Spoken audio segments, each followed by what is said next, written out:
folks, you are listening to The Dave Ramsey Show. Common sense for your dollars and cents. Up next is Nick in Chicago. Hey, Nick, what's up in your world? Hey, Dave. I'm only in high school. Besides education after high school, what are some goals I should be setting for myself, and how can I stay focused on those with so many distractions in my life? Well, that's a good question, Nick. I appreciate you calling in with that. You know, goals are a funny thing. You're always going to have distractions. As a matter of fact, I think the biggest problem with hitting goals is not the strain to get to the goal. It's the strain to not be distracted, the things that get in your way. And so it's really wise for you to ask that question.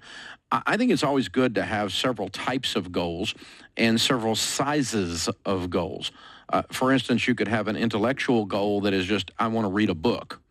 I want to read a book on business or a book on leadership, or I want to read a book on art or whatever. And that's a fairly small goal. But then you could say, I wanted to get a degree, a 4-year degree, and go to college in art or in business. Well, that's a big goal. And so in each area of your life, set some small, very achievable goals, and then also have those big dream-type goals in there as well, and then break them down incrementally on what you've got to do to make that happen. Meaning the big goal, you need to, how do you eat an elephant a bite at a time? The big goal of going to college, well, you got to register for college, and then you got to choose a college, and then you actually have to move to the city and go to that college. You know, there's a lot of things involved in that. We all kind of know that in our minds, but if you'll break your goals down into smaller, achievable steps, it helps with the distraction.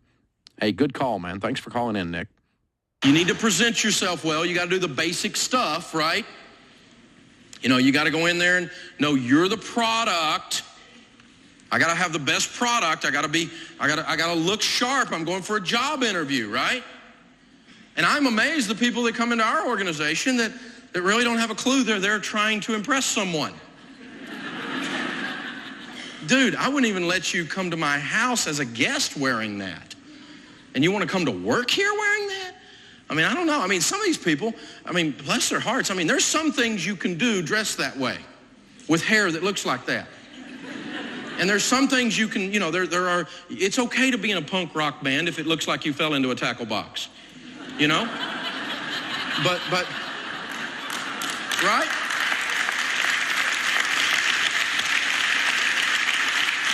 And don't send me a bunch of hate mail. I'm not mad at you for piercings. That's not the point. But, I mean, I'm not thinking bank teller. I mean, bank teller doesn't come to mind, does it? Does bank teller pop into your head?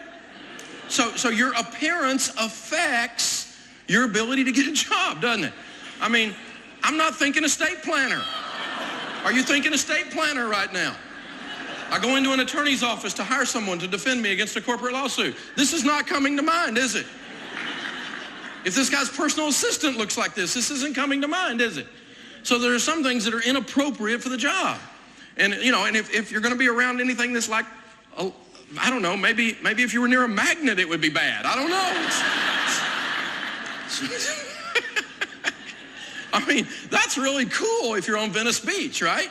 But it's not going to work inside of a bank.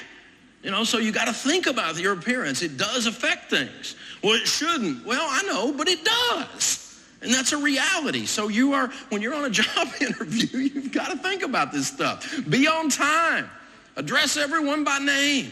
Offer a firm handshake. Maintain eye contact. Most people say you get hired or fired in the first 30 seconds of an interview. And that's before you ever sat down. Simply in how you introduced yourself, how you walked up. Were you arrogant? Did you hold the stare too long to where someone was uncomfortable? Did you dress in such a way that it was totally weird and inappropriate? Not necessarily fashionable, not necessarily unfashionable. Some of you ladies weren't thinking about how you dressed yourselves, particularly, and a guy comes out there and he's uncomfortable. You know, these are things you really, really have to keep in mind. You've got about 30 seconds, and they're going to make a call on you right then. And that's going to make or break whether or not you move forward with that organization most of the time. You know, Zig Ziglar tells a story that he was out to eat one time, and a young guy came up to waiting on him at his table, and Zig's a kind and nice man, and he's a very interesting guy, though.